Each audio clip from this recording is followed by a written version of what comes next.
je suis Frédéric Lampe, je suis chargée de diffusion auprès de la compagnie La Machine. La compagnie La Machine est dirigée par François Delarosière, qui est assez connu à Nantes puisque c'est un des créateurs de l'éléphant des machines de Lille.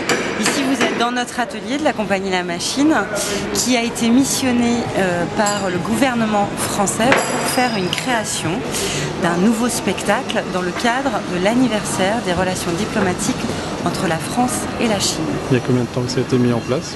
Ça a été mis en place il y a un peu plus d'un an.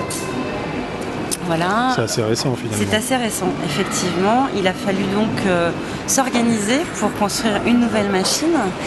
Cette machine, c'est un cheval dragon. En chinois, ça s'appelle Langma Qingzhen. Et ce cheval dragon, c'est un animal évidemment mythologique qui s'inspire de légendes chinoises traditionnelles. Il a fallu mettre les bouchées doubles, s'organiser pour réussir un défi de construction en un temps un peu record. Et ce spectacle aura lieu au mois d'octobre, du 17 au 19 octobre, à Pékin, sur le site olympique. Chaque création est un nouveau challenge pour vous? Chaque création est l'occasion de nouvelles recherches. On est des fabricants de prototypes, en quelque sorte, de prototypes de machines de théâtre, de machines qui travaillent sur le mouvement, sur l'émotion. Et donc, effectivement, à chaque fois, il y a un enjeu technologique assez fort. Et celui-ci en a un particulièrement encore plus abouti? Celui-ci, le grand enjeu de ce projet, ça a été de faire une machine dont la motorisation est hybride pour éviter qu'elle soit trop polluante et trop bruyante. Donc aujourd'hui, on a une très grosse Toyota Yaris dans l'atelier. D'accord, et qui fonctionne bien. Qui fonctionne bien, qui fait 46 tonnes, qui fait 12 mètres de haut et qui fonctionne donc avec un nouveau moteur dont j'ai complètement oublié le nom parce que je ne suis pas technicienne, mais qui a un filtre à particules. Et ce moteur entraîne une génératrice qui elle-même charge des batteries. Ce moteur, il peut marcher de manière hybride, mi-thermique, mi-électrique. Il peut marcher tout seul, thermique, diesel, un moteur normal, ou simplement on peut le mettre qu'en électrique. Donc oui, c'est un vrai défi, des industriels qui nous accompagnent sur ce genre de recherche.